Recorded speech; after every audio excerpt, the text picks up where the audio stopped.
Okay, so let's talk about some examples of compound inequalities. So it says write each graph as a compound inequality.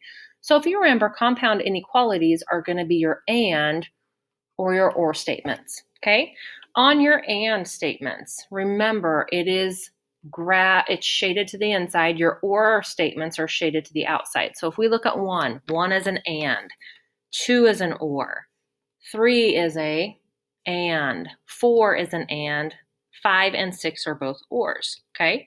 So with your and statements, you're gonna write it together. So I always like to use the letter x, the variable x.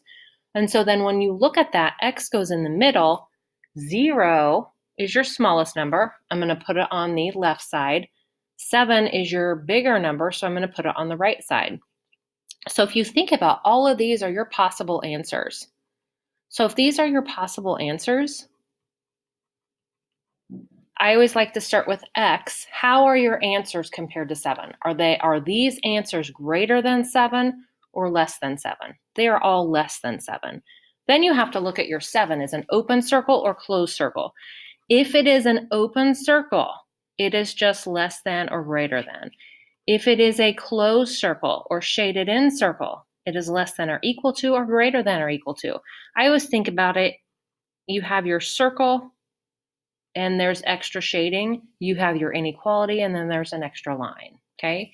So x is less than 7, and x is greater than 0. Once again, it's open, no extra shading, no extra line. And I always like to do the right one first because then I know the left inequality is going to point the same way. Do you see how they're both, like if you were to draw a little line in here, how they're both pointing to the left? Okay. All right, let's look at the other and statement. Let's look at number 3. 3 is an and statement. So we're going to put our inequality or variable in the middle. We're going to put a -2 on the right. We're going to put that would be a -5 on the left. So I'm going to look at x and -2.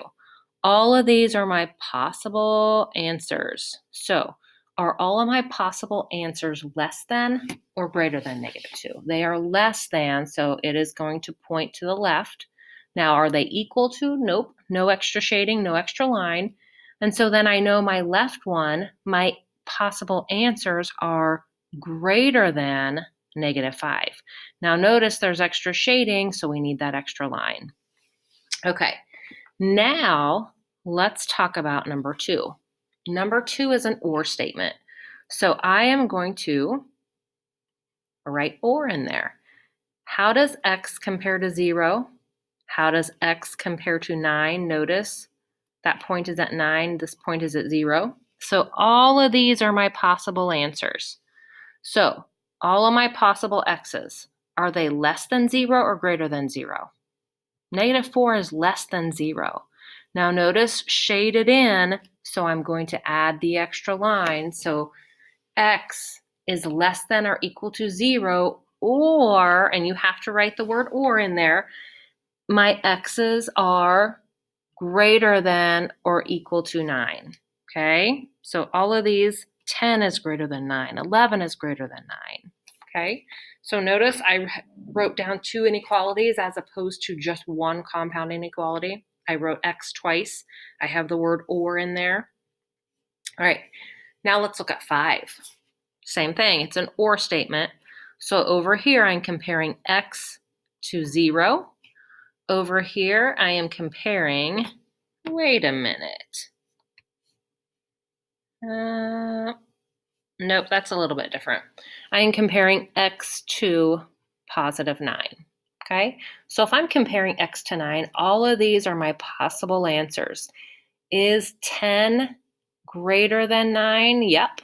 Is it also equal to? No, it's an open circle, so I'm going to not add that extra line. So x is greater than 9, or x -2 is less than 0.